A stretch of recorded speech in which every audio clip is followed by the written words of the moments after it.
kita ini sedang berada dalam satu ruangan ya, dalam satu ruangan tatap muka, ya, sebagaimana layaknya pendidikan formal. Walaupun metodenya sekarang kita tidak menggunakan tatap muka. Nah, tapi kami dari DPN Pradi tetap mengatakan bahwa kita ini sedang berada dalam tatap muka. Nah, oleh karena itu, dimohon kepada Ibu dan Bapak sekalian untuk tetap menjaga ketertiban di dalam pendidikan profesi advokat yang dengan menggunakan metode virtual ini. Nah, mengapa ini terjadi? Ini kan karena disebabkan karena kondisi bangsa kita ini sedang mengalami pandemi ini ya, yang belum jelas ini kapan selesainya, karena tidak ada yang bisa memprediksi selesainya di bulan berapa, tahun berapa.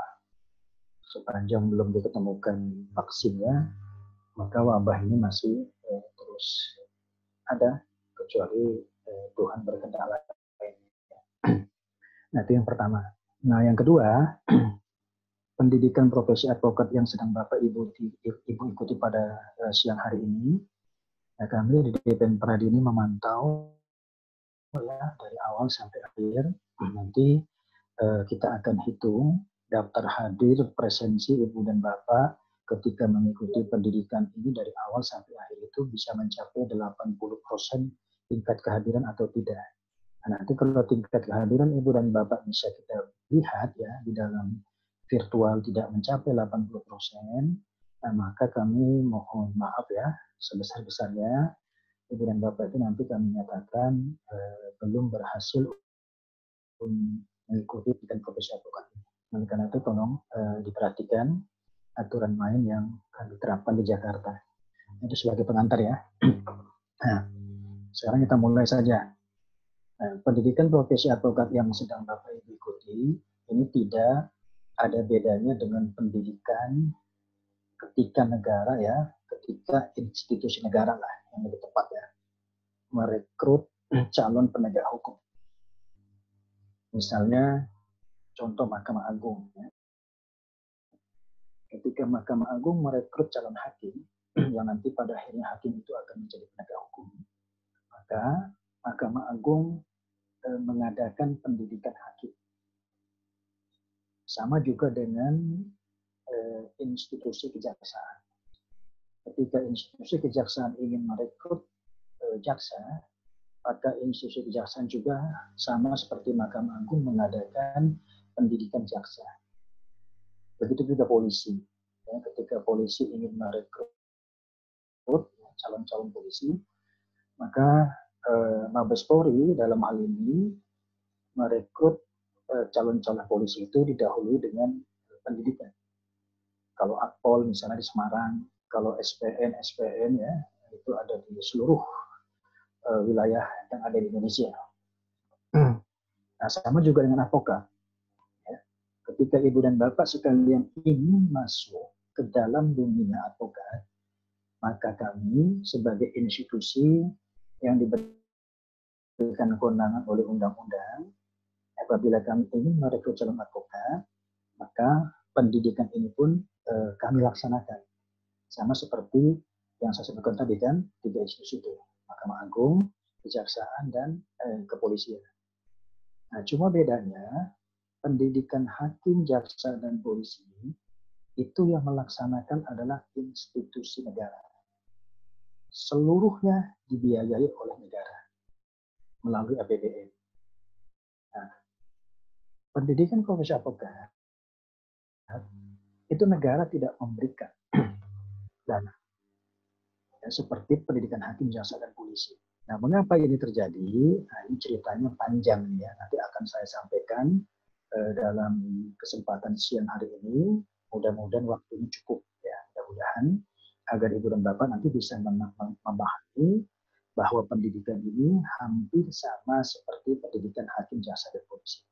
Nah, cuma bedanya ya, pendidikan profesi advokat tidak dilaksanakan oleh institusi negara. Cuma itu bedanya tuh.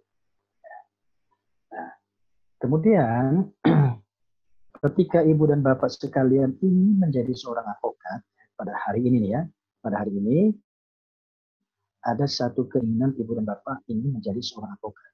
Maka ada dua hal yang harus bapak ibu pahami dulu. Ada dua hal yang harus bapak ibu mengerti. Agar ketika nanti ibu dan bapak masuk menjadi seorang advokat itu, ya, sudah mendapat gambaran terhadap profesi advokat ini. Ini sama seperti seorang laki-laki, misalnya apabila dia ingin menikahi calon istrinya kan, maka dia harus paham dulu tuh siapa calon istri tersebut agar tidak bersalah di kemudian hari. Nah, sama juga Bapak dan Ibu sekalian, ketika Ibu dan Bapak ini masuk ke dalam dunia advokat, maka Ibu dan Bapak harus paham dulu siapa yang dimaksud dengan advokat. Siapa advokat itu? Nah, setelah memahami siapa yang dimaksud dengan advokat, maka yang kedua, Ibu dan Bapak itu harus memahami siapa yang dimaksud dengan organisasi advokat. Nah, yang kedua ini penting ya. Kenapa penting? Karena organisasi advokat yang ada di negara kita, 5 tahun berjalan pasca Munas Pradi di Makassar tahun 2015, itu terjadi konflik. Ya, saya garis bawahi. Organisasi advokat yang ada di Indonesia pasca Munas Pradi di Makassar ya di Sulawesi Selatan bulan Maret tahun 2015, 5 tahun yang lalu, ini terjadi konflik. Ini sudah 5 tahun ya. Akibat konflik apa yang terjadi selama kurun waktu 5 tahun ini? Rekrutmen advokat di Indonesia ini menjadi kacau dan rusak. Ya, akibat konflik ya. Ini Ibu dan Bapak harus paham dan mengerti apa yang terjadi. Nah, akibat konflik, rekrutmen advokat yang ada di negara kita di Indonesia ini menjadi kacau dan rusak. Orang dengan mudah dapat menjadi advokat. Ya, 5 tahun berjalan ya. Padahal ya, Ibu dan Bapak sekalian, kalau seandainya Undang-Undang 18 tahun 2003 tentang advokat dilaksanakan secara konsisten, maka siapapun yang ingin menjadi advokat sesungguhnya itu tidak mudah. Ya, tidak mudah nih. Kenapa tidak mudah? Nah, silakan Bapak Ibu baca Undang-Undang 18 tahun 2003 tentang advokat. Semuanya diatur di situ. Karena di dalam Undang-Undang 18 tahun 2003 itu mensyaratkan, ya ada syarat tuh, ada perintah kepada siapapun yang ingin menjadi advokat di negara kita nih ya, itu syaratnya itu harus memenuhi 6 syarat. Ya. Jadi ibu dan bapak sekalian ingin menjadi seorang advokat, itu diperintah oleh undang-undang harus memenuhi 6 syarat. Nah, syarat tersebut itu yang membuat siapa? Itu undang-undang, bukan kami, Pak. Undang-undang itu. Nah, apabila 6 syarat itu dilaksanakan secara konsisten, ya seperti yang saya katakan tadi, maka untuk meraihnya, Pak, ya, itu nggak mudah. Nah, nanti akan saya terangkan, ya. Nanti secara objektif dan Bapak bisa melihat. Benar tidak yang saya sampaikan? Nah, sekarang kita kembali ke depan ya. Nah, siapa yang dimaksud dengan advokat? Nah, ini harus Bapak Ibu pahami dulu. Siapa advokat itu? Nah, karena ini kan terjadi banyak penafsiran kan, banyak penafsiran, apalagi Mahkamah Agung. Dia mengatakan bahwa advokat itu adalah masuk dalam kategori pekerjaan. Nah, ini Mahkamah Agung ya, bahwa advokat itu adalah masuk dalam kategori pekerjaan. Padahal Ibu dan Bapak sekalian ya, advokat itu bukan termasuk dalam kategori pekerjaan. Nah, inilah beda kami nih ya, beda kami dengan Mahkamah Agung ini ada pada titik ini. Mahkamah Agung mengatakan advokat itu adalah pekerjaan, sedangkan kami ya di Pradi ini, advokat itu bukan pekerjaan, bukan masuk dalam kategori pekerjaan. Nah, kalau dia bukan masuk kategori pekerjaan, lantas dia masuk kategori apa? Ya.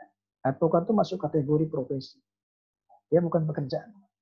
Pekerjaan dan profesi itu dua hal yang berbeda. Kalau pekerjaan siapapun boleh bekerja. Apalagi negara kita kan menjamin kan dalam Undang-Undang Dasar 45 itu tiap warga negara berhak untuk mendapat pekerjaan. Nah, jadi tiap warga negara, apakah dia sekolah, apakah tidak sekolah, dia berhak sesuai dengan kemampuannya. Nah, kalau profesi kan tidak. Kenapa tidak? Karena yang namanya profesi, profesi apapun, bahkan di negara manapun, silakan Bapak Ibu cek ya. Yang namanya profesi itu harus dimasuki oleh orang-orang profesional. Yang namanya profesi itu harus dimasuki oleh orang-orang yang ahli dalam bidangnya. Orang ahli atau orang profesional dalam bidangnya, dia itu lahir tidak seketika. Orang ahli dan profesional, dia ada dan lahir itu karena diproses. Nah, prosesnya biasanya dilakukan dengan menggunakan metode pendidikan. Diproses ya. Seperti ibu dan bapak nih pada hari ini kan. Ketika ibu dan bapak ingin menjadi seorang advokat dan advokat masuk dalam kategori profesi, maka pada siang hari ini ya, ini kan sejatinya ibu dan bapak ini kan sedang kami proses untuk menjadi orang yang ahli dalam bidang advokat. Nah, pertanyaannya apakah kami mampu atau tidak untuk memproses ibu dan bapak menjadi seorang advokat? Kalau ada pertanyaan seperti itu ya, maka jawabnya kami tidak akan mampu. Kenapa? Karena pendidikan profesi advokat ini metodenya ini masih seperti ini. Ini tidak sempurna. Pendidikan ini Pak. Ya. Pendidikan profesi ya, di negara manapun itu minimal itu 2 tahun. 2 tahun. Nah, pendidikan profesi advokat ini kan kami laksanakan kan tidak 2 tahun lamanya. Kenapa ini terjadi? Nah, ini ada sebab. Gitu ya. Ada sebab. Nah, sebab inilah nanti yang akan kami sampaikan kepada ibu dan bapak sekalian. Nah, pendidikan profesi advokat yang seperti ini, ya ibu dan bapak sekalian ya, ini kami sebetulnya sudah tidak mau melaksanakan. Akan kami ubah. Perangkatnya sudah kami siapkan. Perangkat sudah kami siapkan. Nah, tapi belum dapat kami jalankan karena kondisi yang saya katakan tadi itu masih ada konflik organisasi advokat yang sedang kami tuntaskan. Ini saya baru saya selesai ya. Baru saja saya selesai rapat dengan tim perumus penyatuan pradi yang dibentuk oleh negara, oleh pemerintah ya. Yang selama 5 tahun ini pemerintah kan membiarkan kami konflik. Tapi sekarang sejak bulan Februari tahun 2020 ya, kami dipanggil oleh Menko Polhukam ya atas nama negara untuk menyelesaikan konflik ini. Maka dibentuklah tim 9. Salah satu di antaranya saya ya. Kami baru selesai rapat ini untuk menyatukan pradi kembali agar rekrutmen advokat yang ada di Indonesia itu kembali sebagaimana mestinya sesuai dengan Undang-Undang 18 tahun 2003. Nah ya, saya kembali nih. Jadi advokat itu bukan masuk kategori pekerjaan, dia masuk kategori profesi. Yang namanya profesi harus diisi oleh orang-orang profesional atau orang ahli dalam bidangnya. Ibu dan Bapak nih ya, pada hari ini mengikuti pendidikan, ini sejatinya Ibu dan Bapak sedang kami proses untuk menjadi seorang ahli dalam bidangnya. Nah, ini yang harus Bapak Ibu pahami. Ya, kita ini bukan pekerjaan profesi. Nah, contoh lain apa yang masuk dalam kategori jenis profesi seperti advokat? Misalnya notaris. Itu notaris profesi. Dokter, itu profesi. Maka siapapun yang ingin menjadi notaris, ya, dia kan harus ada persyaratan yang ditentukan oleh undang-undang.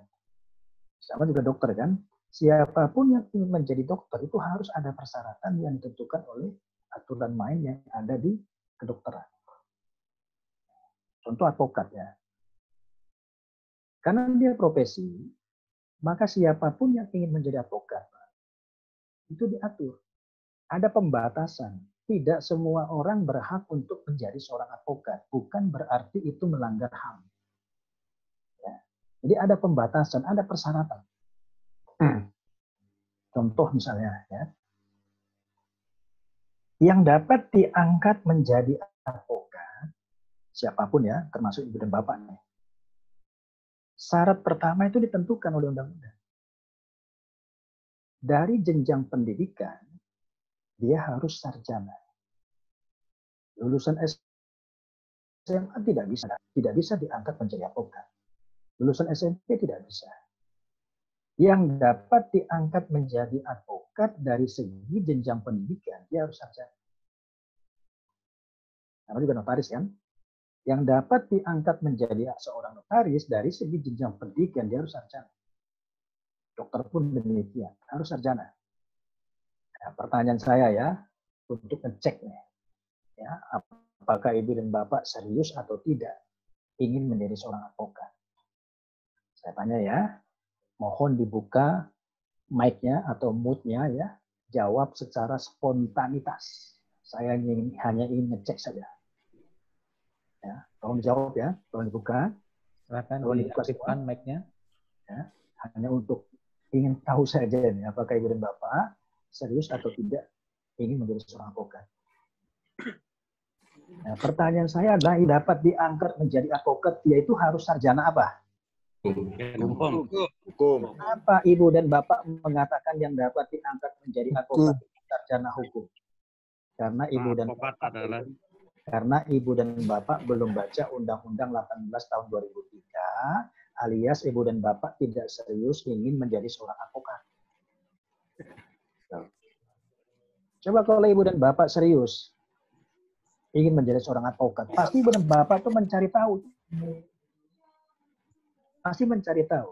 Persyaratan apa sih yang harus dipenuhi untuk menjadi seorang advokat? Ini Ibu Rizky Darliana, fotonya belum dibuka, mohon dibuka. Bapak Rido Mulia Firmandi belum dibuka fotonya, mohon dibuka.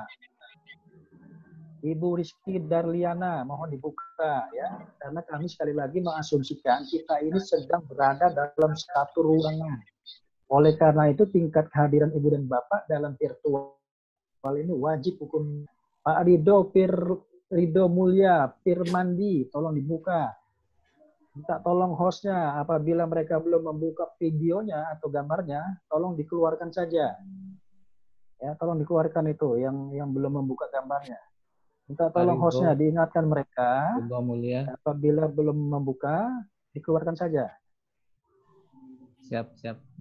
Ya, tolong ya, keluarkan ya. Nah, sudah. Jadi sekali lagi, kami ini mengasumsikan ini kita dalam satu ruangan. Jadi nggak boleh mempermainkan ini pendidikan. Ya. Jadi yang dapat diangkat menjadi advokat siapa?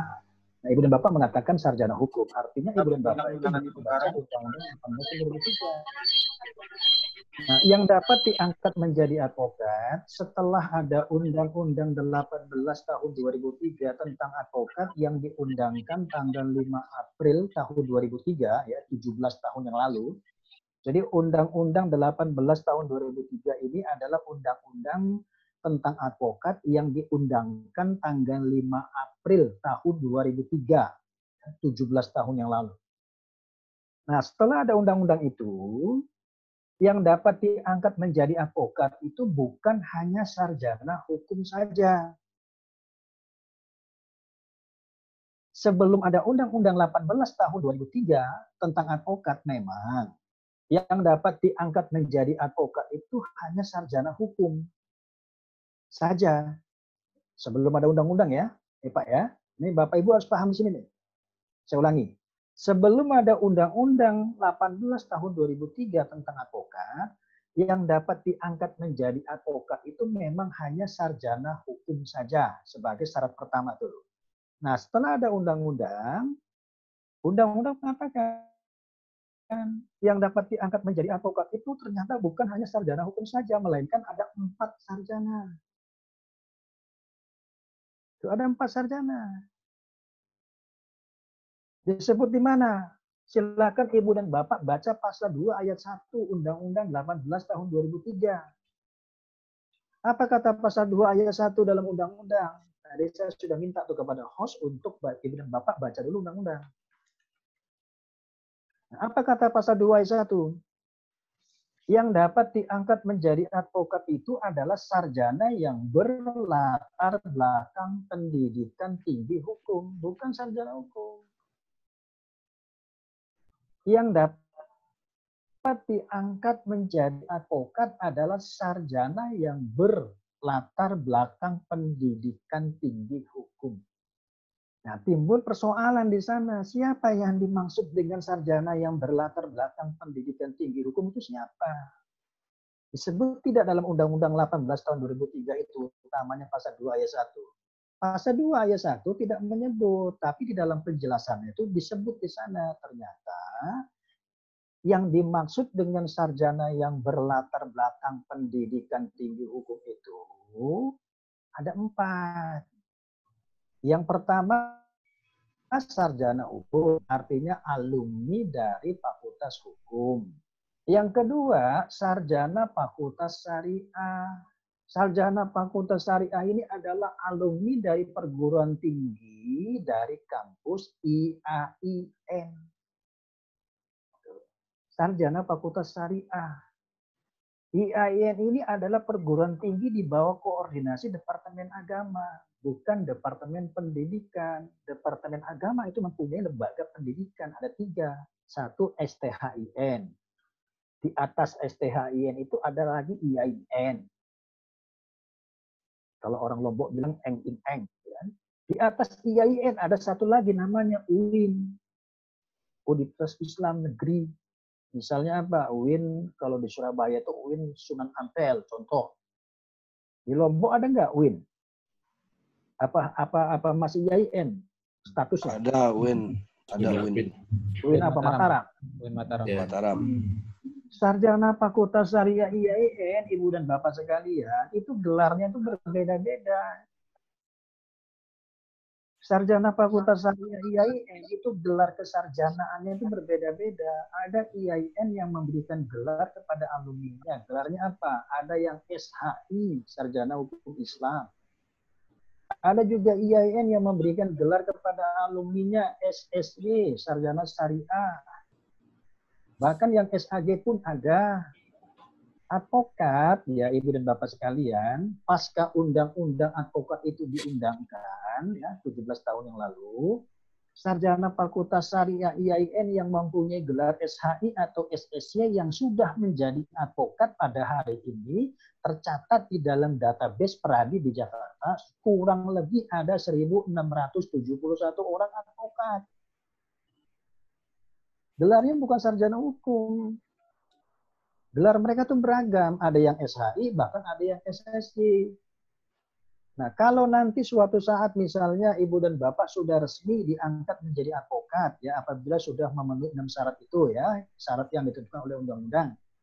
Nah, ketika Ibu dan Bapak nanti diangkat menjadi advokat, kemudian Ibu dan Bapak menjalankan praktek sebagai seorang advokat, berhadap-hadapan dengan lawan, di mana lawan itu didampingi oleh advokat yang gelarnya SHI atau SSY.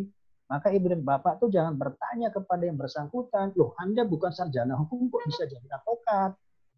Gelar Anda adalah SHI atau SSY, itu jangan bertanya seperti itu. Nanti kalau Bapak dan Ibu bertanya kepada yang bersangkutan akan mengatakan kepada Ibu dan Bapak, Anda ini advokat sontoloyo ini.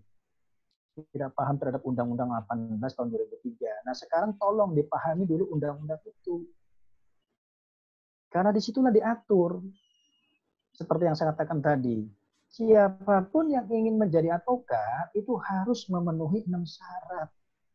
Nah syarat inilah yang sedang terjadi porak-poranda ketika organisasi advokat yang ada di Indonesia ini konflik. Peradi ini konflik nih Pak. Jujur aja kami sampaikan. Yang sekarang ini sudah dibentuk tim itu oleh negara. Ada tim, ada 9 orang tuh penyatuan Peradi diputuskan oleh pemerintah. Salah satu diantaranya saya dari yang 9 orang itu. Ini baru saja kami selesai rapat. Nah, jadi sarjana yang berlatar belakang pendidikan tinggi hukum, ya, yang dapat diangkat menjadi advokat, bukan sarjana hukum. Nah, maka kalau ada ujian profesi advokat, ya, itu sering ada pertanyaan tuh dalam soal ujian. Saya buka satu nih ya. Ada soal ujian profesi advokat. Pertanyaannya adalah yang dapat diangkat menjadi advokat adalah titik 2. A. Sarjana ekonomi, B. Sarjana hukum, C. Sarjana yang berlatar belakang pendidikan tinggi hukum, D. Salah semua. Apa jawabannya itu? C. Kalau nggak saya terangkan, pasti Bapak memilih sarjana hukum semua. Jadi sarjana yang berlatar belakang pendidikan tinggi hukum. 1 sarjana hukum, 2 sarjana Fakultas Syariah, yang ketiga itu adalah sarjana tinggi ilmu hukum militer. penjelasan pasal 2 ayat 1. Silakan Bapak Ibu cek. Sekarang undang-undangnya tuh, yang punya HP 2, silakan Bapak Ibu browsing Undang-Undang 18 tahun 2003 agar saya mudah memberikan pemahaman. Tadi sudah saya sampaikan kepada hostnya itu, tolong mereka diperintahkan baca undang-undang. Ya, jadi yang kedua tuh sarjana fakultas syariah.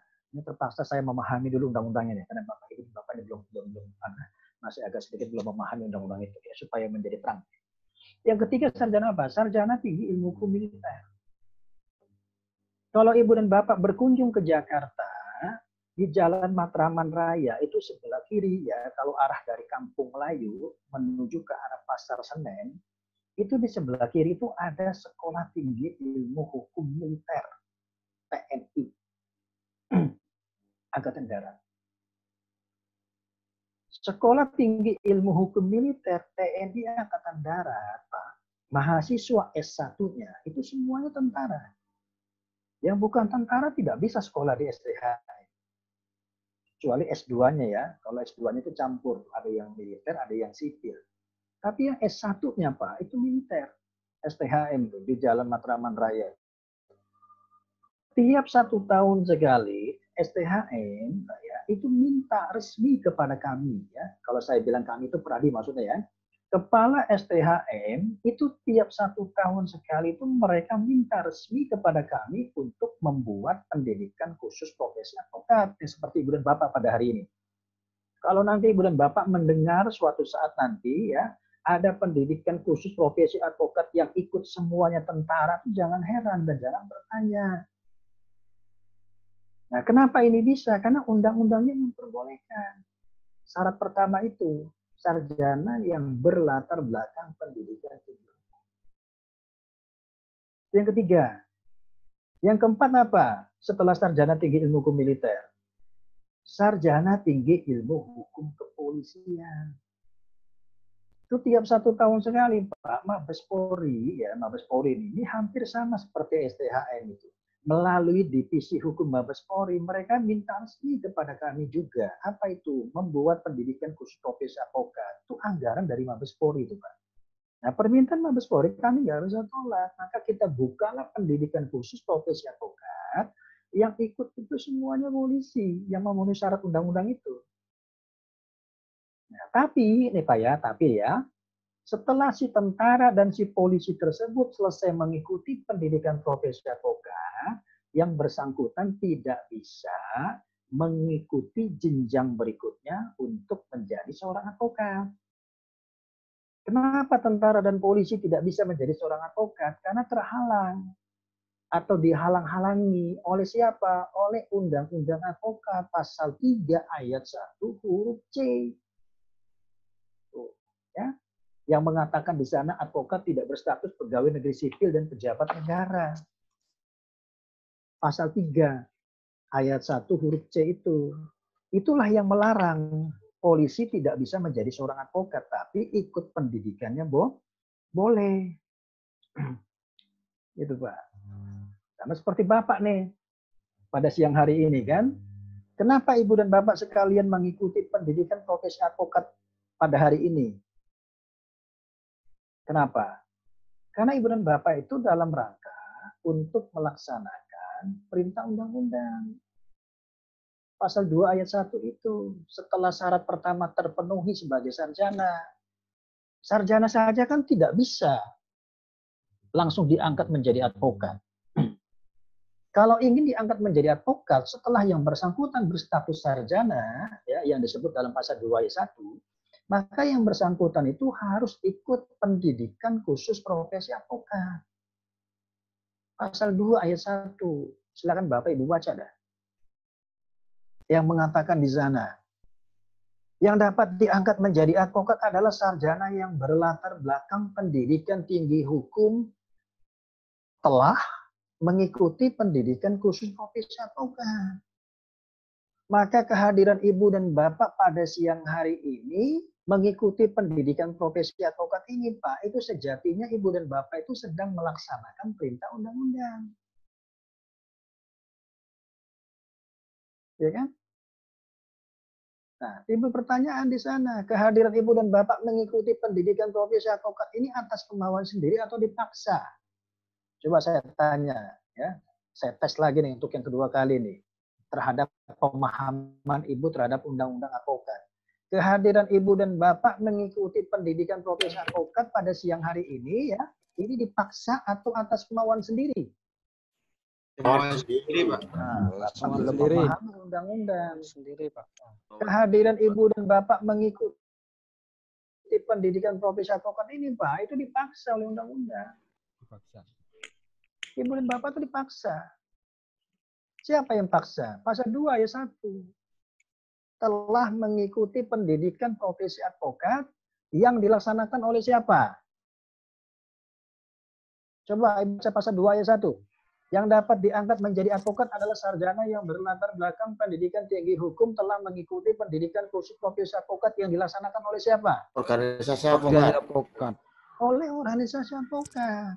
Nah, timbul pertanyaan di situ. Kalau Bapak dan Ibu tidak memahami Undang-Undang 18/2003, siapa yang dimaksud dengan organisasi advokat yang disebut oleh pasal 2 ayat 1? Itu siapa organisasinya, Pak? Ya kan? Siapa organisasinya tuh? Mahkamah. Nah, mana Bapak belum paham terhadap undang-undang advokat itu? Kalau Bapak Ibu baca undang-undang advokat, Pak, frasa atau kata organisasi advokat dalam undang-undang itu, Pak, itu kurang lebih itu ada 32 kata, Pak. Contoh misalnya pasal 2 ayat 1 itu ya, yang dapat diangkat menjadi advokat adalah sarjana yang berlatar belakang pendidikan tinggi hukum telah mengikuti pendidikan khusus profesi advokat yang dilaksanakan oleh organisasi advokat. Nah, siapa organisasinya tuh, Pak? Ya kan? Undang-undang advokat tidak sebut nama, Pak. Pradi. Nah, benar tidak Pradi? Nah, ya kan? Diakui pemerintah. Kalau Bapak mengatakan Pradi, ya karena saat ini Bapak sedang mengikuti pendidikan di Pradi. Kalau nanti suatu saat Bapak kami uji tidak, Bapak kami nyatakan tidak lulus, pasti Bapak mengatakan bukan Pradi itu. Gitu kan? Nah, siapa organisasi advokat yang dimaksud oleh undang-undang advokat itu, Pak? Itu nggak disebut namanya, Pak. Kalau Bapak baca undang-undang mencari kata, ya, Pradi dalam undang-undang advokat, Pak, itu tidak akan Anda ketemukan dalam undang-undang advokat itu. Tidak akan diketemukan kata Pradi itu. Nah, kenapa Pradi ada? Nah, ceritanya panjang, Pak. Ceritanya panjang, tuh. Nah, inilah yang akan kami sampaikan pada Ibu dan Bapak sekalian pada kesempatan siang hari ini. Pendidikan khusus profesi advokat dilaksanakan oleh organisasi advokat. Jadi pendidikan yang sedang Bapak Ibu ikuti pada siang hari ini, Pak, itu yang melaksanakan itu adalah organisasi advokat. Nah, kenapa pendidikannya ada di perguruan tinggi? Contoh di NTB kan, ini kan ada 2 nih kan, ada di Sekolah Tinggi Ilmu Agama Islam Hamzah Wasdi kan, Hamzan Wadi. ada lagi di Universitas Muhammadiyah Mataram. Kalau di ada di seluruh wilayah hukum negara Kesatuan Republik Indonesia dari Sabang sampai Merauke, Pak, dari Aceh sampai Jayapura. Kalau Bapak ingin tahu. Pendidikan ini, Pak, ada di 167 perguruan tinggi negeri dan swasta. Dari Aceh itu, Pak. Di Aceh itu ada di Universitas Siak Kuala Banda Aceh. Di Sumatera Utara itu ada di 5 perguruan tinggi negeri dan swasta.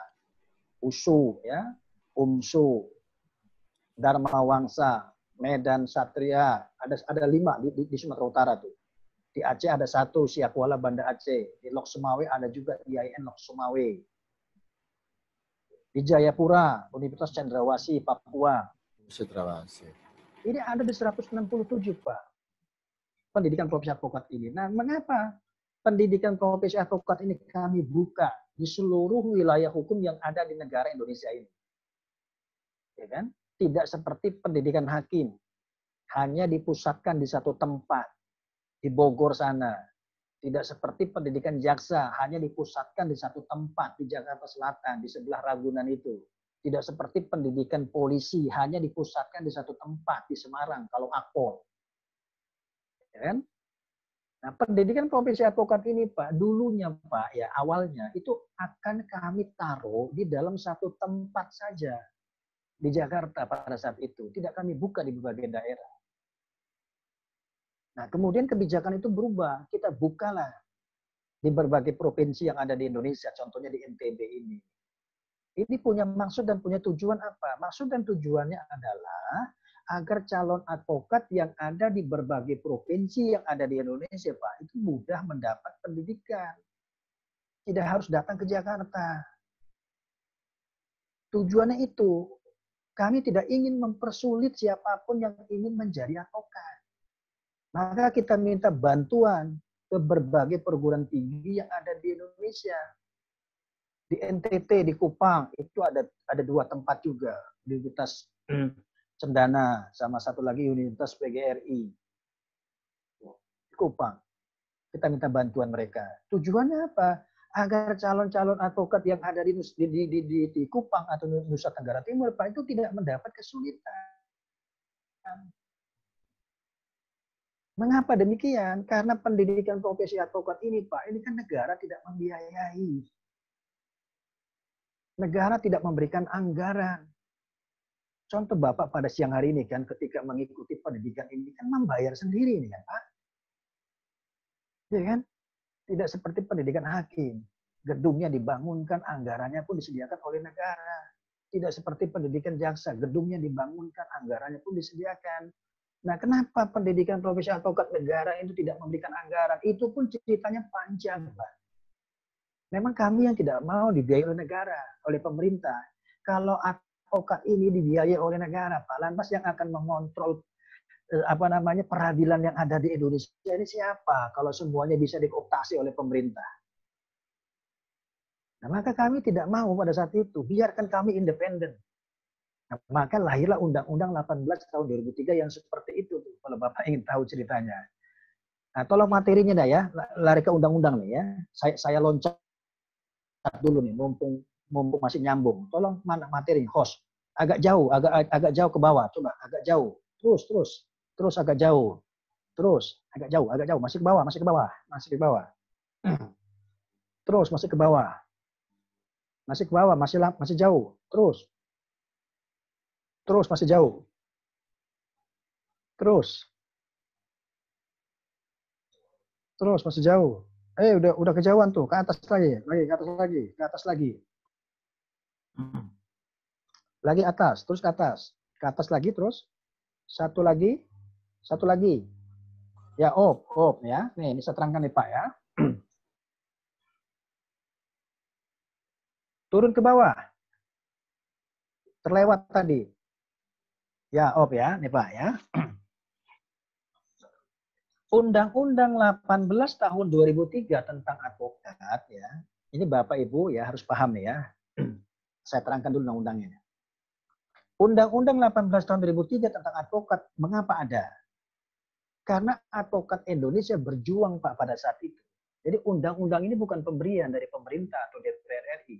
Jadi Undang-Undang 18 tahun 2003 ini adalah undang-undang yang diperjuangkan oleh advokat Indonesia. Sama seperti Undang-Undang perawat ya. Itu perawat Indonesia itu berjuang tuh. Tiap hari demo mereka di Senayan itu minta undang-undang agar ada undang-undang yang mengatur tentang perawat. Jangan hanya ada undang-undang tentang dokter saja. Jadi mereka minta undang-undang. Nah, jadi undang-undang tentang advokat ini pun kami minta kepada pemerintah, kepada legislatif dan kepada eksekutif pada saat itu.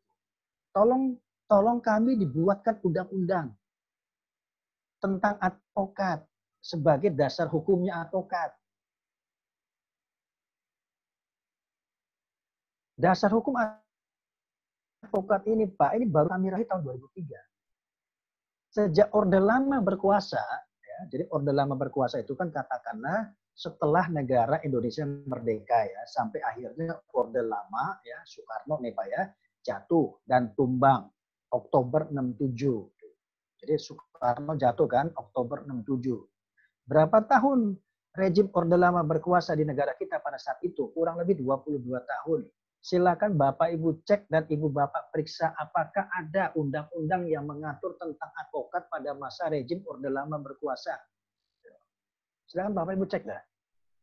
Undang-undang tentang advokat, Pak, pada masa rejim Orde Lama itu belum ada. Nah, profesi advokatnya ada atau tidak pada masa rejim Orde Lama? Profesi advokatnya sudah ada, sudah. Akan tetapi profesi advokat itu hanya diatur oleh surat keputusan Menteri Kehakiman dan surat edaran Mahkamah Agung. Kalaupun ada undang-undang yang mengatur tentang advokat, itu undang-undang peninggalan zaman Belanda, Stadgat 1847, Pak. Yang sudah tidak sesuai dengan hukum yang berlaku di negara kita. Nah, jaksa sudah punya undang-undang kejaksaan, polisi sudah punya undang-undang kepolisian, hakim sudah punya undang-undang kehakiman dan undang-undang peradilan umum. Nah, advokat tuh belum ada undang-undangnya, Pak. Pada masa itu, apa yang terjadi? Apa dampaknya? Profesi advokat ini hanya dianggap menjadi bagian pelengkap dalam sistem peradilan. Kami ini dipandang sebelah mata oleh hakim, jaksa, dan polisi karena landasan hukumnya itu belum berupa undang-undang. Nah, maka berjuanglah advokat, minta undang-undang agar dipersamakan seperti hakim, jaksa, dan polisi itu punya undang-undang mereka. Nah, sampai akhirnya Orde Lama jatuh Oktober 67. Undang-undang advokat itu belum bisa kami raih. Dilanjutkanlah oleh Soeharto, Pak Harto kan, menjadi pejabat presiden. Yang akhirnya nanti dilantik menjadi presiden yang definitif. Oktober 67 kan, sampai akhirnya Pak Harto pun jatuh, mengalami nasib yang sama seperti Pak Karno itu. Pak Harto jatuh, minta berhenti kan, karena ada demo besaran itu kan, yang dimotori oleh gerakan mahasiswa itu kan. Pak Harto minta berhenti tanggal 20 Mei 1998. Tanpa ada yang menduga, ya kan, Orde Baru pun jatuh seperti Soekarno. Berapa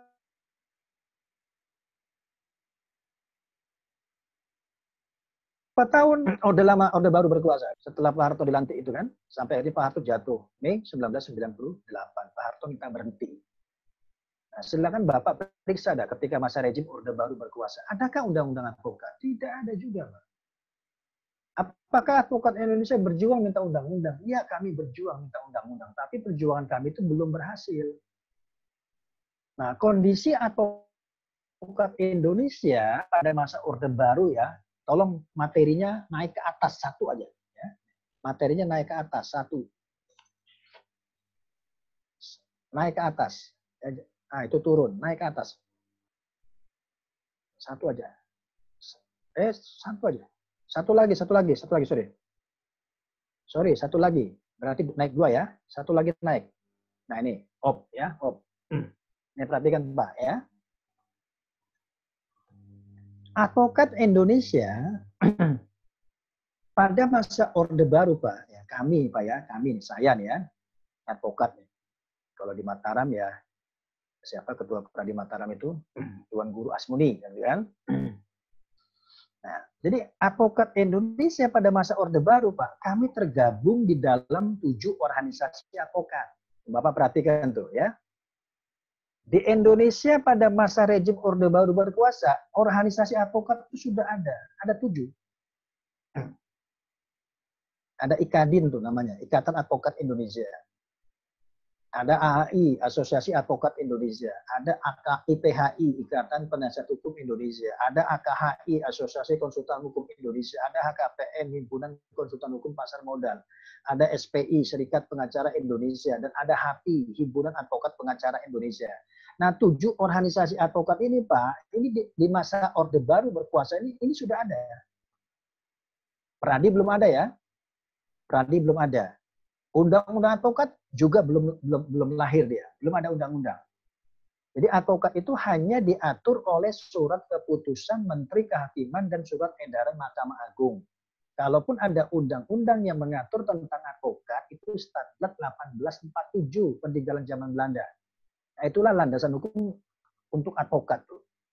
Polisi sudah punya undang-undang kepolisian, jaksa sudah punya undang-undang kejaksaan, hakim sudah punya undang-undang kehakiman dan peradilan umum. Advokat belum punya undang-undang pada saat itu, Pak. Nah, maka kami minta kepada pemerintah, kepada eksekutif, kepada legislatif, DPR RI kan, tolong kami dibuatkan undang-undang yang mengatur tentang advokat. Nah, perjuangan advokat yang ada pada masa rejim Orde Baru pun itu tidak berhasil, tidak membuahkan hasil, Pak. Sampai akhirnya Pak Harto jatuh. Mei 1998, Pak Harto minta berhenti kan, selama 32 tahun berkuasa. Nah, singkat cerita, selama 54 tahun setelah Indonesia merdeka, yang namanya advokat itu, Pak, itu landasan hukumnya itu belum diatur oleh undang-undang. Betul ya. Inilah yang harus Bapak Ibu pahami nih. Yang harus Ibu Bapak mengerti. Bahwa pada masa rejim Orde Baru, undang-undang advokat itu belum ada. Ya, jadi kami gagal memperjuangkan undang-undang. Karena advokat Indonesia itu berada dalam 7 organisasi advokat. Pak, kami terpecah. Tidak berada dalam satu. Tidak berada dalam satu kekuatan. Kami terpecah menjadi 7. Ya, Pradi belum ada ya. Pada masa Orde Baru.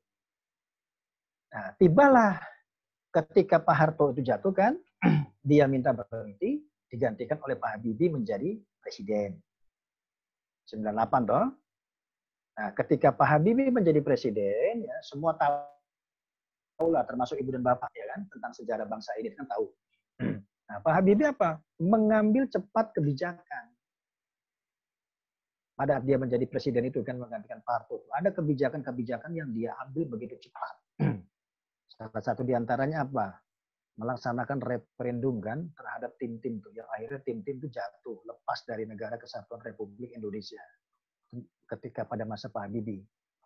Nah, kemudian Pak Habibie pun mempercepat pada saat itu. Mempercepat apa? Mempercepat pemilu. Maka digelar pemilu pasca reformasi. Pertama ya, setelah reformasi masuk, Mei 1998, 1 tahun kemudian digelarlah pemilu. Pemilu pasca reformasi pertama itu tanggal bulan Juni tahun 1999. Kalau Bapak lihat secara bangsa itu kan, dilaksanakanlah pemilu pertama pasca reformasi bulan Juni tahun 1999. Nah, apa yang terjadi pada tahun 1999 itu Pak, ketika akan digelar pemilu? Situasi politik kan berubah. Situasi, kondisi politik itu berubah pada saat itu Pak. Salah satu diantaranya apa? Partai politik ya yang ikut menjadi peserta pemilu pada bulan Juni tahun 1999 itu sudah berubah. Sudah tidak 2 lagi kan? Pada masa Orde Baru kan partai politik yang ikut menjadi peserta pemilu itu kan ada 2. P3 dan PDI. Tambah satu lagi nih, Golkar kan. Golkar bukan partai politik, tapi dia ikut menjadi peserta pemilu. Anggaplah 3 lah ya, partai politik yang ikut menjadi peserta pemilu, anggaplah 3. P3 nomor 1, Golkar nomor 2, PDI nomor 3. Kalau Mataram pada saat itu apa nih? Lumbung suara P3 ya, pada masa Orde Baru ya. Apa Golkar? Nah, Golkar. 3 kan? Golkar ya. Nah, jadi 3 lah. Partai politik tuh yang ikut menjadi peserta pemilu pada masa Orde Baru. Pemilunya belum dilaksanakan, tetapi pemenangnya sudah diketahui. Gitu. Golkar kan selalu menang terus kan? Pada masa Orde Baru itu. Pokoknya P3, PDI itu jangan boleh menang lah. Biar Golkar yang menang aja. Kira-kira gitu. Nah, 99 Pak itu berubah. Partai politik yang ikut menjadi peserta pemilu Pak itu sudah tidak 3 lagi. Ada berapa partai politik yang ikut menjadi peserta pemilu pada masa pemilu pasca reformasi pertama? Kurang lebih ada 48 partai politik. Ya kan? Itu kira-kira kan? 48. Nah, 48 partai politik ini Pak ya, itu bertarung di pemilu Juni 1999 itu, dan itulah yang kami amati pada tahun 99 itu Pak. Nah, 7 organisasi advokat ini mengamati pada saat itu. Kami amati. Kemudian kami analisa. Timbullah satu keputusan pada saat itu, kalau advokat advokat ingin punya undang-undang, ya, ini saatnya. Itu Pak, pada saat itu kan, ini saatnya. Tapi jangan hanya meminta, jangan hanya menyampaikan aspirasi saja. Pada masa Orde Baru kan kami hanya menyampaikan aspirasi kepada pemerintah, tapi aspirasi itu tidak membuahkan hasil. Aspirasinya diterima, akan tetapi tidak dilaksanakan sebagaimana mestinya, hanya ditampung. Nah, ketika pemilu Juni 1999, maka dihimbau kepada advokat Indonesia, kalau ingin punya undang-undang advokat, kuncinya adalah kita harus masuk ke dalam jantung kekuasaan. Jantung kekuasaan yang terbuka pada tahun 1995-1999 itu ada pada posisi legislatif. Maka ya hendaknya advokat Indonesia maju menjadi calon anggota DPR RI. Gitu. Kenapa kami harus menjadi anggota DPR RI, Pak? Karena karena undang-undang itu kan dibahas di Senayan. Jadi undang-undang itu dibahas di DPR RI, di Senayan. Kalau kita sudah masuk menjadi anggota DPR RI kan mudah bisa mengusulkan, tidak hanya meminta saja. Maka masuklah kami ke dalam berbagai partai politik yang ada itu, mendaftar menjadi calon anggota legislatif. Nah, hasil pemilu banyak advokat yang terpilih menjadi anggota DPR RI. Nah, anggota advokat yang terpilih menjadi anggota DPR RI itu, ya, kalau Bapak Ibu cek ya rekam jejaknya, itu mereka masuk ke dalam Komisi 2 DPR RI pada saat itu, komisi yang membidangi persoalan hukum. Kalau sekarang kan komisi yang membidangi persoalan hukum kan Komisi 3. Kalau dulu Komisi 2. Nah, isi Komisi 2 itu hampir semuanya Pak ya, kebanyakan advokat. Contoh, Ketua Komisi 2 pada saat itu dijabat oleh advokat. Dia Ketua IKADIN, Ketua DPC IKADIN Jakarta Timur pada saat itu. Namanya Teras Narang. Dari PDI, Daerah Pemilihan Kalimantan Tengah. Nah, ada juga advokat. Namanya Hamdan Julpa. Tuh, dari PBB kan. Terakhir Ketua Mahkamah Konstitusi. Ada juga advokat yang terpilih menjadi anggota DPR RI dari Partai Golkar. Namanya Akil Mokhtar. Daerah Pemilihan Kalimantan Barat. Terakhir Ketua Mahkamah Konstitusi. Yang sekarang masih sekolah di Bandung. Tuh. Tuh. Jadi isi Komisi 2 Pak, itu advokat. Pada saat itu ya. Nah, karena kami sudah di dalam, ya di puncak, di jantung kekuasaan legislatif itu ya. Nah, disusunlah rancangan undang-undang advokat menjadi program legislasi nasional. Karena kami di dalam pada saat itu. Nah, diminta kepada pemerintah, tolong Anda ajukan rancangan undang-undang tentang advokat. Nah, diusulkanlah rancangan undang-undang advokat oleh pemerintah. Itu Pak ceritanya tuh. Nah, dikirim ke Senayan. Dibentuklah Pansus RUU Advokat di mana ketua Pansus adalah Teras Narang. Ketua IKADIN Jakarta Timur itu pada tahun 2002. Pada tahun 19 sebelum reformasi. Nah, dikirimlah naskah akademik tuh rancangan undang-undang advokat dibahas di Senayan. Nah, ketika dibahas di Senayan, Pak, itu terjadi perdebatan yang begitu panjang. Karena banyak orang yang berkepentingan terhadap undang-undang advokat. Nah, singkat cerita, nih Pak ya, saya potong ceritanya ya. Lahirlah Undang-Undang 18 tahun 2003. Nah, coba materinya turun ke bawah. Turun dua tahap. Turun dua kali. 1, 2. Nih Pak, lahirlah undang 18 tahun 2003 yang diundangkan tanggal 5 April tahun 2003. Nah, sejarah ini yang harus Bapak Ibu pahami. Dan harus Ibu mengerti terhadap undang-undang advokat ini. Nah, Undang-Undang 18 tahun 2003 itu Presiden tidak tanda tangan, Pak, seperti undang-undang ini, perubahan KPK. Tahun 2003 itu Presiden itu Ibu Megawati. tidak tanda tangan undang-undang ini, sama seperti perubahan RUU KPK ini kan, presiden kan tidak tanda tangan itu.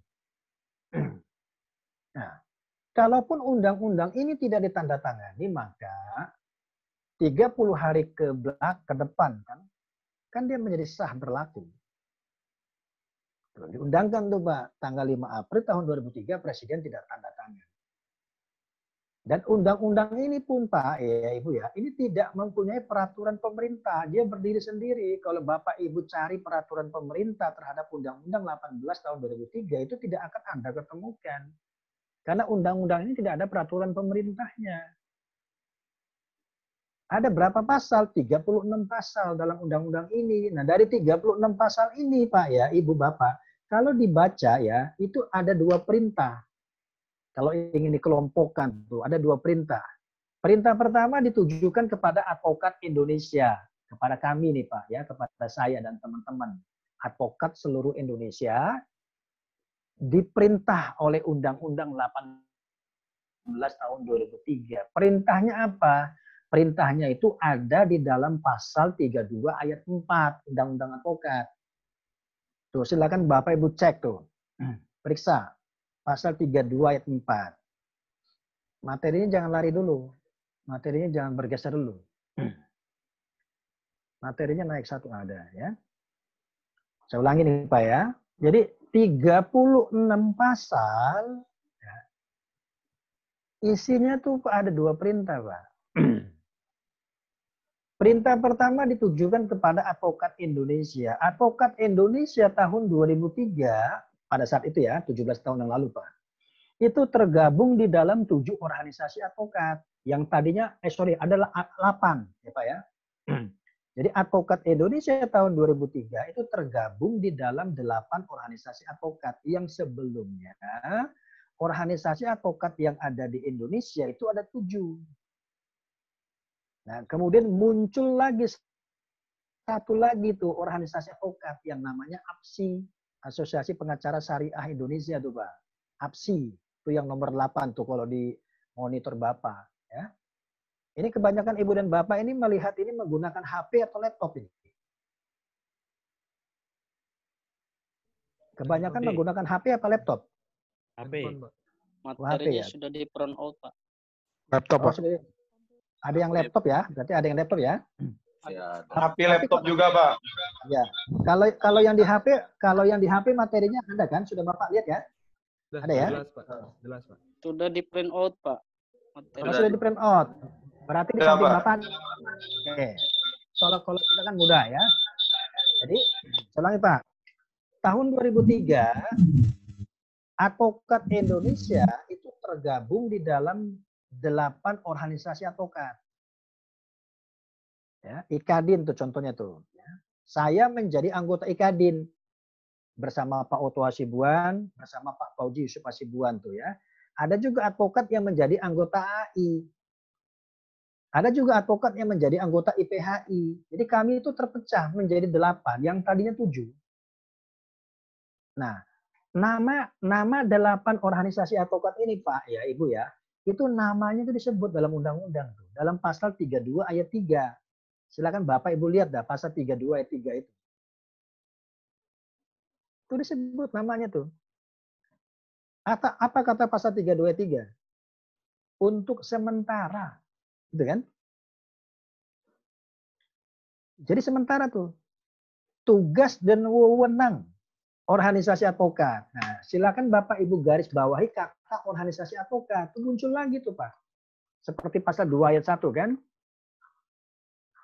Tugas dan wewenang organisasi advokat, ya, kata pasal 32 ayat 3 tuh. Untuk sementara dilaksanakan oleh siapa? Oleh 8 itu Pak. IKADIN sampai APSI itu.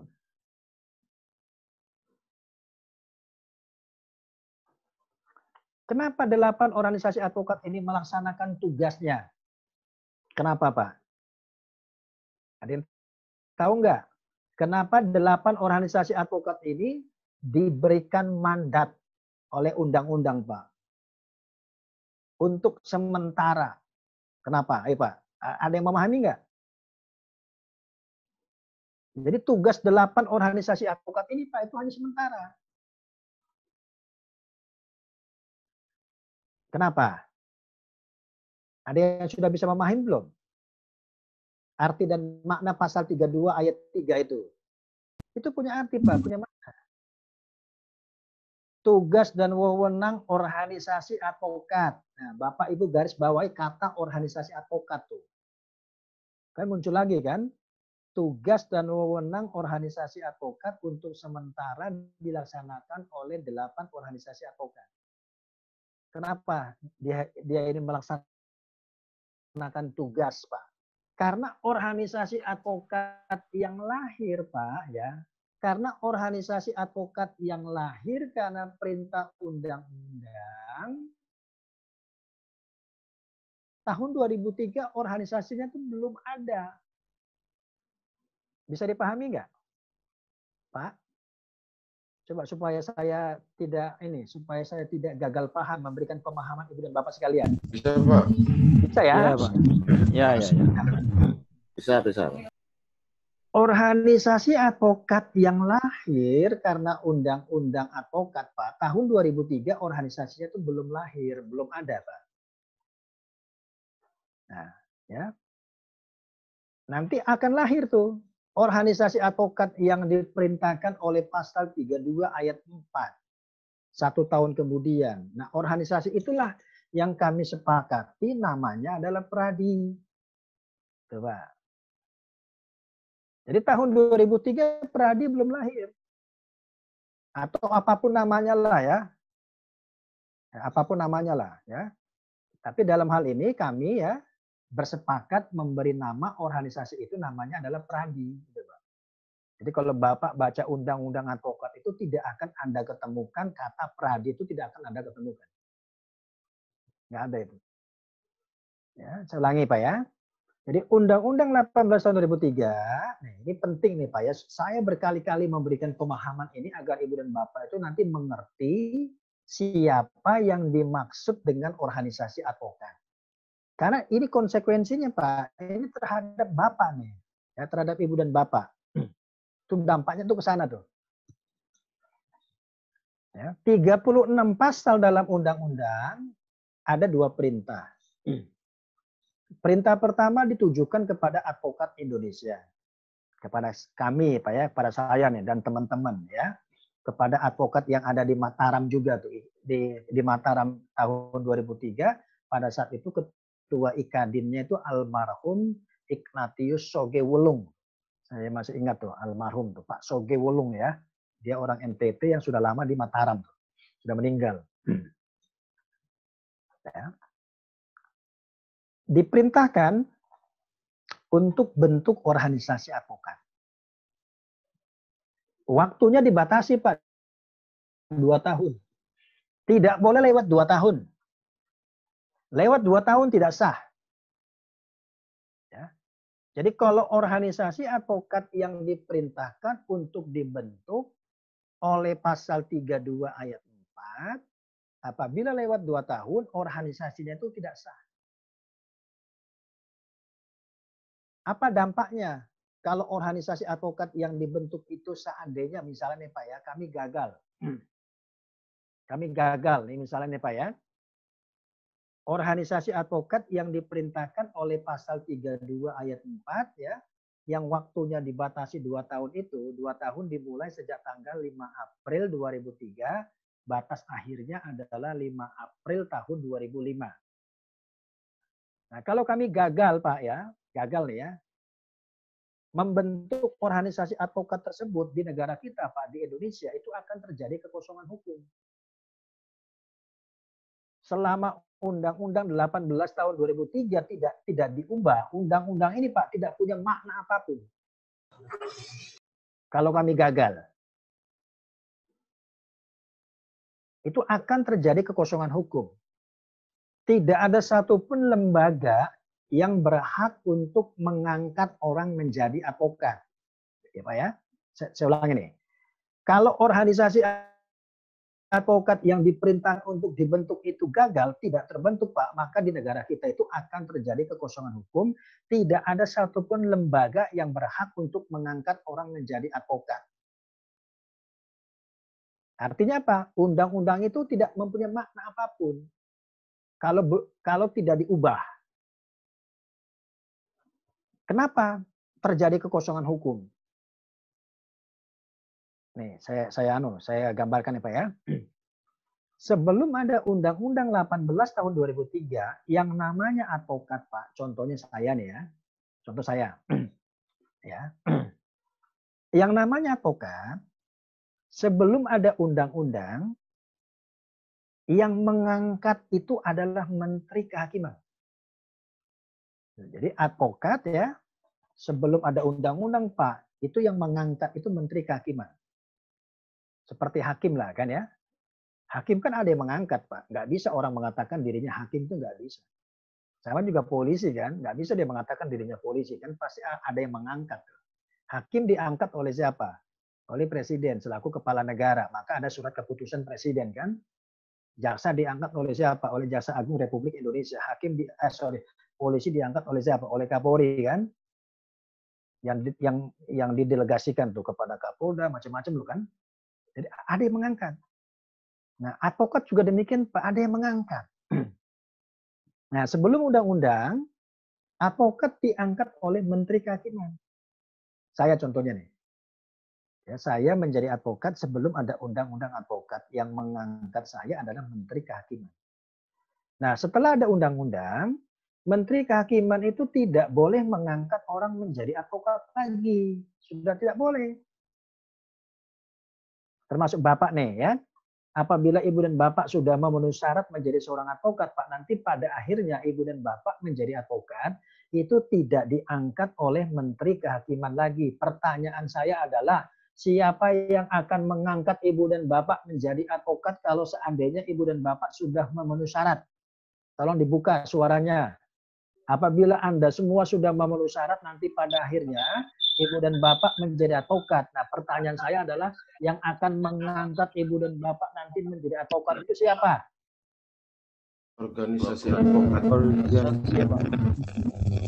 Berarti siapa yang akan mengangkat ibu dan bapak nanti menjadi advokat?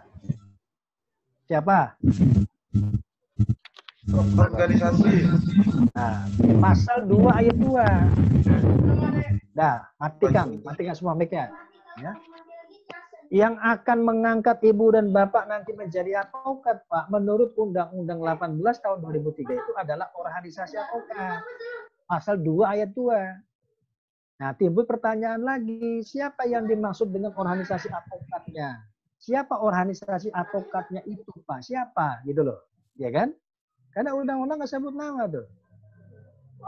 Pengangkatan advokat dilakukan oleh organisasi advokat, bukan oleh Menteri Kehakiman lagi. Kalau kami gagal Pak membentuk organisasi advokat itu Pak, maka Bapak ini tidak akan jadi advokat.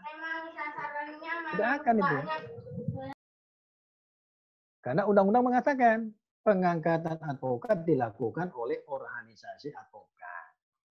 Nah, siapa organisasinya? Tahun 2003 organisasinya itu belum ada Pak, belum lahir dia. Baru diperintahkan untuk dibentuk oleh pasal 32 ayat 4. Gitu, Pak. Bisa dipahami ya? Saya minta kode ya, kalau Bapak Ibu, kalau saya bertanya bisa dipahami, tolong angkat jempolnya ya, supaya saya tidak sampai lelah memberikan pemahaman. Sebab ini saya harus jelas ini memberikan pemahamannya. Yang saya sampaikan tadi, Ibu dan Bapak bisa memahami ya? Bisa ya? Oke, kalau bisa saya lanjut ya. Jadi organisasi advokat, Pak, tahun 2003 itu belum terbentuk. Belum ada. Nah, akan tetapi organisasi advokat itu sudah ada 8 tuh, Ikadin sampai APSI. Nah, nama 8 organisasi advokat Ikadin sampai APSI itu namanya disebut dalam pasal 32 ya. Nah, apa yang kami lakukan pada tahun 2003? Nah, ini cerita ya. Ini cerita nih. Cerita tentang sejarah 17 tahun yang lalu. Nah, cerita inilah yang harus kami sampaikan kepada Ibu dan Bapak sekalian. Apa yang terjadi pada 17 tahun yang lalu, tepatnya tahun 2003. Nah, 8 organisasi advokat ini Pak, ini berkumpul rapat kami pada saat itu. Ketua DPP Ikadin namanya Oto Hasibuan. Ketua DPP AAI namanya Denny Kailimang. Ketua DPP IPHI almarhum Indra Sahnun Lubis. Ketua DPP AKHI namanya Pret BG Tumbuhan. AKPM Pak Sumaryono, SPI Trimedia HP ini Pak Jimmy Absid Taufik Pak. Ya, jadi 8 organisasi advokat ini Pak ini struktural. Yang paling besar itu Ikadin pada saat itu. Di Mataram itu ketua DPC Ikadin NTB itu Pak almarhum Ignatius Sogewolung pada saat itu. Ketua umum saya Oto Hasibuan. Nah, saya ketua DPC Ikadin tuh tahun 2003. Ya, jadi kami rembuk tuh Pak, berembuk. Nah, hasil rembukan apa? Nah, hasil rembukan yang pertama ya Pak ya, kami membahas bagaimana cara membentuk organisasi advokat yang diperintahkan oleh pasal 32 ayat 3. Itu caranya bagaimana tuh? Karena cara membentuk organisasi advokat, Pak, itu undang-undang itu enggak mengatur. Dia tidak mengatur secara tegas. Hanya mengatakan dalam 2 tahun organisasi advokat telah terbentuk. Nah, membentuknya seperti apa, Pak? Enggak diatur oleh undang-undang. Tidak seperti presiden misalnya kan. Presiden Republik Indonesia itu ada, itu kan karena dipilih melalui tahapan yang dilaksanakan oleh pemilu kan gitu kira-kira kan. Gitu. Nah, ini lahirnya organisasi advokat, Pak, itu tidak diatur oleh undang-undang. Tidak diatur dia tuh. Dia hanya mengatakan harus ada atau telah terbentuk. Seperti inilah, seperti bayi ya yang dilahirkan. Kalau bayi lahir kan ada caranya kan, ada prosesnya kan. Gitu. Nah, prosesnya adalah ya, ada suami, ada istri kan. Terus lahirlah bayi. Ya, ini nggak diatur.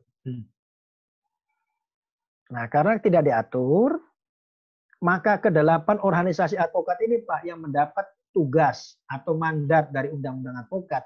Nah, tugasnya itu sementara tuh. Ya. 8 organisasi advokat ini adalah pelaksana Undang-Undang 18. Sementara.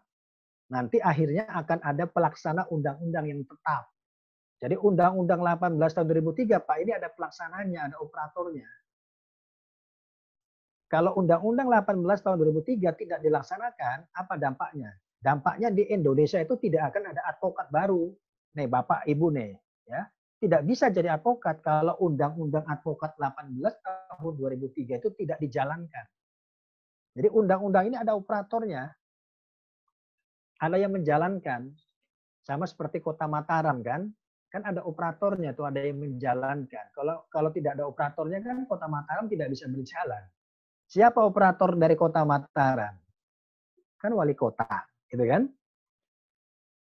Operatornya provinsi siapa? Adalah gubernur. Nah, itulah operatornya tuh. Nah, undang-undang ini Pak, ini ada operatornya juga. Siapa operatornya Pak? Organisasi advokat. Tuh, dia operatornya tuh. Tahun 2003 organisasinya itu belum ada. Nah, maka dijalankan sementara oleh yang 8 ini. Sama seperti Kota Mataram misalnya kan. Kalau jabatan wali kota itu habis ya, kan tidak boleh ada kekosongan hukum di sana. Kalau jabatan wali kota habis kan Pak ya, sebelum terpilih wali kota yang definitif, maka pemerintah pusat kan menunjuk tuh pejabat wali kota. Karena dia nggak boleh kosong. Nah, Undang-Undang 18 tahun 2003 juga Pak, tidak boleh ada kosong. Yang menjalankan itu tidak boleh, tidak ada. Dia harus ada. Nah, karena tidak ada, maka dia pelaksananya. Yang 8 itu. Dan diperintah oleh undang-undang untuk bentuk organisasi advokat. Nah, yang kami lakukan adalah berembuk pada saat itu. Nah, hasil rembukan yang pertama, disepakatilah. Ya, 1. Bagaimana membentuk organisasi advokat yang diperintah oleh pasal 32 ayat 4. Tuh, Pak ya. Bagaimana caranya tuh? Yang kedua, kalau sudah terbentuk organisasinya Pak, apa nama organisasi advokat yang akan diberikan? Namanya apa gitu? Karena undang-undang itu nggak ngasih nama. Yang ketiga, siapa yang menjalankan organisasi advokat itu? Bahasa umumnya siapa pengurusnya gitu. Seperti wali kota kan, siapa wali kotanya? Kan harus ada nama. Siapa gubernur NTB? Kan harus ada nama. Namanya adalah ya Tuan Guru Bajang. Contoh misalnya kan, yang sekarang sudah digantikan tuh sama Jul Kifli Mansa. Kan ada nama di situ tuh. Nah ini namanya siapa? Nah maka dibahaslah satu persatu. Nah sekali lagi nih Pak ya, ini cerita sejarah yang nanti pada akhirnya akan lahir organisasi advokat yang baru. Organisasi itu nanti kami beri namanya Pradi. Itu. Nah, ini Bapaknya harus tahu, jangan hanya tahu Pradi saja tanpa mengetahui dari mana dia berasal, Pak. Apa bedanya Pradi dengan organisasi advokat yang lain? Apa persamaannya? Ini Bapak harus tahu, Ibu harus tahu. Perbedaannya adalah apa? Kalau Pradi, dia lahir itu karena diperintah oleh undang-undang. Jadi proses kelahirannya itu atas perintah undang-undang. Sama seperti lembaga KPK, sama seperti lembaga ombudsman, sama seperti lembaga lembaga perlindungan saksi dan korban LPSK. Lembaga-lembaga negara yang saya sebutkan tadi kan karena lahir karena perintah undang-undang. Nah, Pradi pun lahir karena perintah undang-undang. Tapi undang-undang tidak menyebut namanya Pradi. Nah, gimana proses pembentukan Pradi itu? Prosesnya adalah karena ada perintah pasal 32 ayat 4. Nah, apa yang kami lakukan? Berembuk, menghasilkan 3 kesepakatan. 1, bagaimana cara membentuknya. Kedua, apa namanya. Ketiga, siapa pengurusnya. Nah, dibahaslah satu persatu. Cara membentuknya dulu. Nah, gitu. Nah, cara membentuk organisasi advokat, Pak ya, disepakati 2. Dibentuk secara langsung dan tidak langsung. Itu ada 2 opsi, Pak ya. Nah, opsi pertama, untuk membentuk organisasi advokat tersebut dilakukan secara langsung. Nah, kalau secara langsung apa konsekuensinya? Konsekuensinya adalah jumlah advokat Indonesia tahun 2003 itu harus kami ketahui berapa jumlahnya. Sama seperti presiden, apabila dia dipilih secara langsung, maka jumlah pemilih kan harus diketahui. Setelah tahun 2004 kan Pak, contoh, setelah tahun 2004 kan presiden dipilih secara langsung oleh rakyat. Konsekuensi dipilih secara langsung, materinya jangan berubah dulu. Materinya naik dulu. Jangan ada perubahan kalau tidak ada perintah dari Jakarta. Jadi sama seperti presiden. Presiden dipilih secara langsung setelah tahun 2004. Nah, konsekuensinya apa? Jumlah pemilih harus ada. Maka bekerjalah satu badan yang namanya KPU kan. Setelah diberikan data oleh Kementerian Dalam Negeri, ini loh daftar pemilih Indonesia. Nah, maka KPU kan melacak tuh. Melacak ya, melanjutkan, akhirnya diumumkanlah daftar pemilih sementara atau DCS kan. Kemudian akhirnya DCT, daftar pemilih tetap, diputuskanlah oleh KPU dalam satu surat keputusan. Nah, itulah pemilih seperti presiden kan. Nah, sebelum tahun 2004 presiden dipilih oleh siapa? Oleh MPR. Nah, setelah tahun 2004 oleh masyarakat secara langsung. Nah, dipilih, dibentuk secara langsung. Konsekuensinya jumlah advokat, Pak, itu harus kami ketahui. Itu jumlahnya berapa? Jumlah advokat Indonesia tahun 2003, 8 organisasi advokat ini, Pak, ini nggak tahu berapa jumlahnya. Kami nggak tahu tuh berapa jumlah advokat Indonesia tahun 2003 dan sebelumnya. Kenapa kami tidak tahu berapa jumlah advokat Indonesia? Kalau sekarang jumlah advokat Indonesia kami tahu ya, karena datanya ada semua di dalam database DPNPRA di Jakarta. Kalau sekarang advokat Indonesia ini hampir sudah mencapai 65.000 orang di seluruh Indonesia. Tahun 2003, Pak, jumlah advokat kami nggak tahu. Kenapa kami tidak mengetahui? Karena yang namanya advokat, sebelum ada undang-undang advokat, itu diangkat oleh Menteri Kehakiman. Nah, artinya apa? Data advokat ada di kantor Kementerian Kehakiman. Karena advokat diangkat oleh Menteri Kehakiman pada saat itu. Dulu ada dua, dulu gini Pak, ya. Mumpung saya masih ingat ya, saya ceritakan. Sebelum ada undang-undang advokat, yang namanya advokat Pak ya, pada saat itu ada dua jenjang tuh. Kalau sekarang tidak ada jenjang itu ya, dulu ada jenjang. Ada yang namanya pengacara praktek ya. Dulu tuh ya Pak ya. Dan ada yang namanya advokat. Ya, ada dua nih, ada pengacara praktek, ada advokat, seperti orang sekolah lah ya. Jadi kalau pengacara praktek itu ibaratnya seperti anak sekolah dasar. Advokat ini anak SMP gitu Pak. Ya, tingkatannya begitu kira-kira. Nah, pengacara praktek syaratnya itu harus sarjana hukum. Yang bukan sarjana hukum tidak bisa menjadi pengacara praktek. Pada saat itu ya. Nah, sarjana hukum yang ingin menjadi pengacara praktek pada saat itu mendaftarnya di pengadilan tinggi. Nah, ini proyek Mahkamah Agung nih ya. Tiap 1 tahun sekali sebelum tahun 2003 ya. Terakhir tuh tahun 2002 terakhir tuh. Ya. Tiap 1 tahun sekali Mahkamah Agung itu membuka pendaftaran pengacara praktek. Nah, pengacara praktek itu syaratnya sarjana hukum. Mendaftarnya di mana? Di pengadilan tinggi. Karena Mahkamah Agung mendelegasikan kepada seluruh pengadilan tinggi yang ada di Indonesia sebelum reformasi, sebelum ada pemekaran wilayah kan Pak, pada saat itu kan wilayah provinsi itu kurang lebih ada 29. Sekarang kan 34 nih ya, setelah ada pemekaran itu. Nah, mendaftar di pengadilan tinggi, diuji oleh pengadilan tinggi. Nah, kalau lulus ujian pengacara praktek oleh pengadilan tinggi, maka yang bersangkutan itu diangkat oleh ketua pengadilan tinggi. Dikasihlah dia predikat, namanya pengacara praktek. Kalau lulus ujian ya. Nah, sebelum menjalankan praktek, dia harus mengucap sumpah dulu di pengadilan tinggi. Nah, ketika sudah bersumpah, maka pengacara praktek itu diberikan status atau identitas kartu warna kuning. Nah, kartu warna kuning ini hanya boleh menjalankan praktek di wilayah provinsi di mana dia diangkat.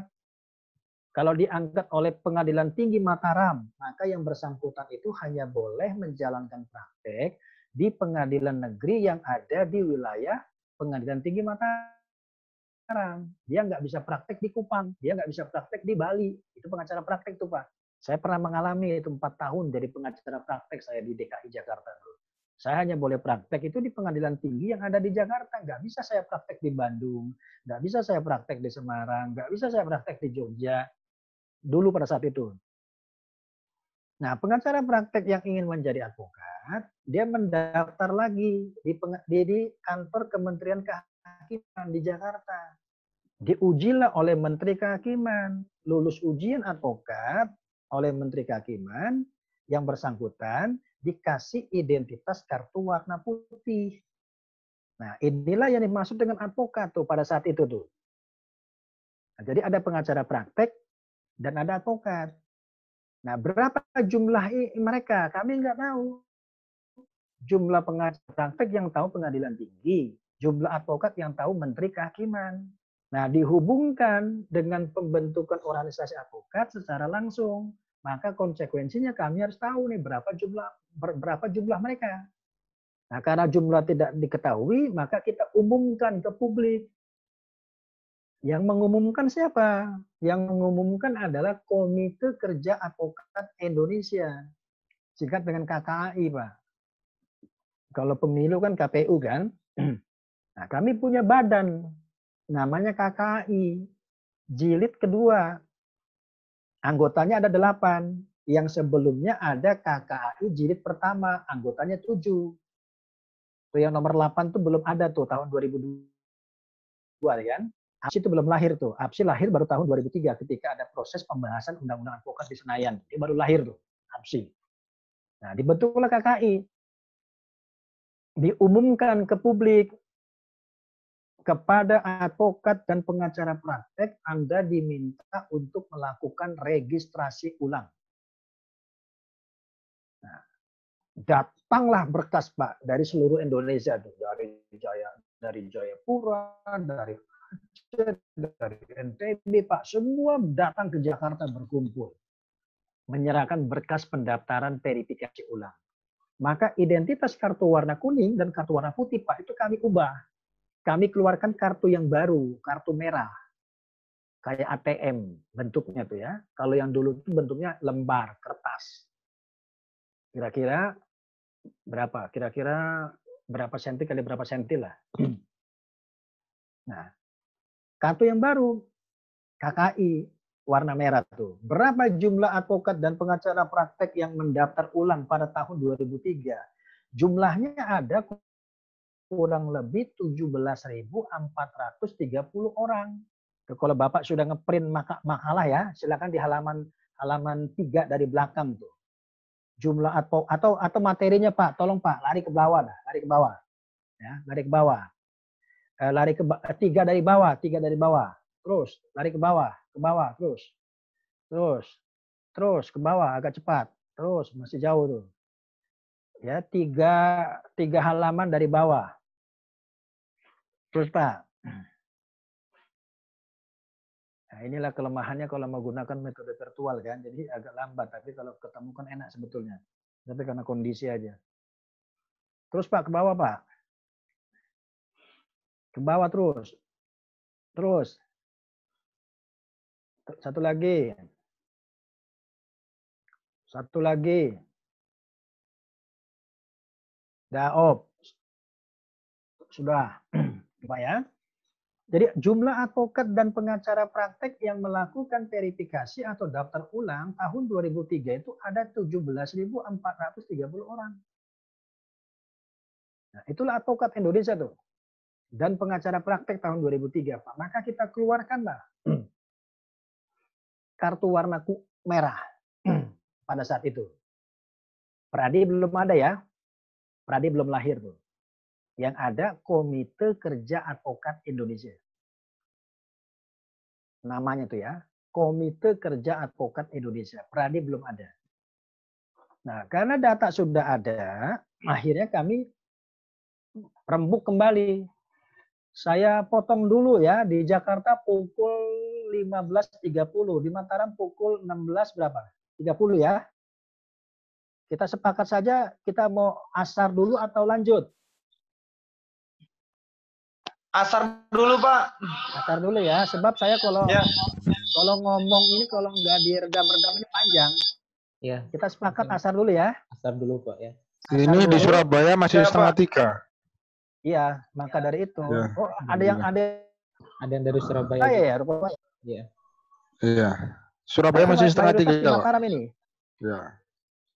Di Mataram Jam 3 kurang 1/4. Jam 3 kurang 1/4. Iya. Jam 4 kurang 20. 5 menit lagi. Sudah kita asar dulu lah ya. Iya, Pak. Ya. Siap. Berapa menit Pak? Kita sepakat aja berapa menit? Berapa asar? Mau 30 menit? Maksimal 15 menit. 20 menit lah ya. 10 menit. 20 menit lah di sini. Asarnya jam 3 di sini. Di Surabaya jam 3. Belum. Oke, kalau gitu sampai jam 3 masuk lagi ya. Sampai jam 3. Ya. Jam 3 Surabaya baru asar, Pak. Baru asar. Jam 3 Surabaya baru asar. Oh, kalau gitu jam 3 lewat 10 lah ya. Siap. Ya. Terima kasih. Jam 3 lewat 10 tanpa ada komando. Baik, terima kasih, Mohon Bapak. Ibu dan Bapak masuk kembali ya. Ya, Pak. Siap. Oke, makasih. Baiknya bagaimana? Saya keluar dari ID meetingnya apa gimana? Keluar dulu saya. Keluar dulu nggak apa-apa. Nanti. Ya, keluar dulu, Pak. Oke. Ya. Makasih. Ya. Biar.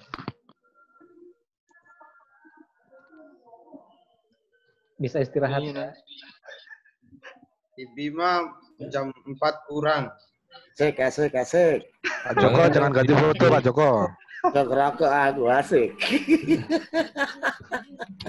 Jangan diganti foto ya. Yang mau toilet dulu. Terus, Pak Sadek mana videonya? Konten Pak Zaki, konten. Istirahatnya 30 menit Pak Zaki ya. Yuk istirahat dulu.